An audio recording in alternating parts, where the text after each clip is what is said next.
For decades, a pressing question has dominated political and economic discussions.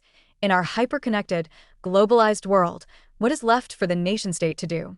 Was the prophecy of a borderless world correct, or have we underestimated the resilience and adaptability of governments? Today, we're unpacking the complex, often contradictory, role of the state in the age of globalization. We'll see that it's not a story of disappearance, but of dramatic reinvention.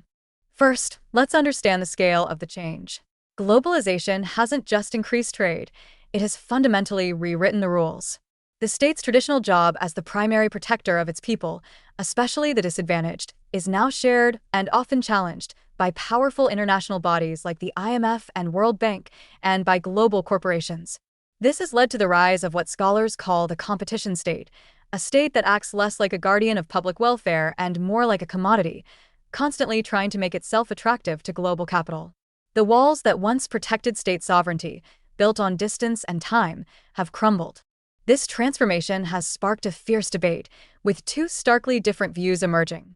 The negative, critical perspective sees the state in globalization as a traitor to its people. It argues the state has become a mere agent for private enrichment, selling off public resources cheaply and crafting policies that only benefit a small, wealthy elite. This view sees globalization as a threat to democracy and equality. However, there is a more positive, pragmatic perspective. This view argues that precisely because of globalization's disruptive power, a strong state is more essential than ever. It becomes the only institution with the scale and authority to protect the vulnerable from market shocks, to enforce environmental standards, to uphold human rights, and to ensure that the benefits of global connection don't flow only to the top. So, who is right? The answer often comes down to one thing: state capacity. Globalization is not a one-size-fits-all force. Its impact is brutally unequal.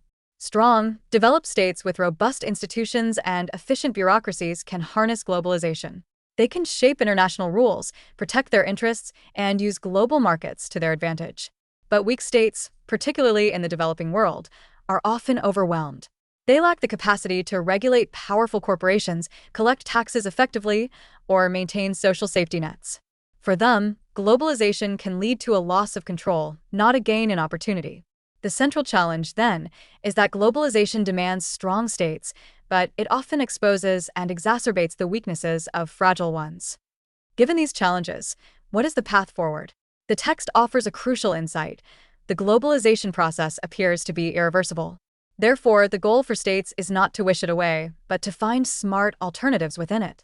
This isn't about surrendering sovereignty. It's about a strategic reinvention of the state's function. The old debate of state versus market is outdated. The real task is to figure out a new, productive balance between the state, the market, and civil society. This reinvention has given rise to new models of the state. Theorist Bob Jessop describes the Schumpeterian workfare state, which focuses on promoting innovation and competitiveness, using strategic intervention to succeed in the global economy. Meanwhile, Anthony Giddens, in his third way theory, argues for a state that partners deeply with civil society, with NGOs, community groups, and citizens, to tackle social problems and strengthen democracy. And economist Paul Streeton pushes for a synergy state, one that builds collaboration, ensures transparency, and empowers its people. The common thread? The state is no longer a solo actor. It is a navigator and a partner in a complex world. So, to conclude, the obituary for the nation-state was written far too early. Globalization has not killed the state. It has forced it to evolve. The state is no longer the only game in town, but it remains the most important one for guaranteeing the well-being of its citizens. Its future relevance hinges on its capacity, its ability to be smart, agile, and just. It must be a regulator, a partner, a shield, and a strategist all at once. As the text itself powerfully states, globalization needs states just as markets have and will. The state is not disappearing.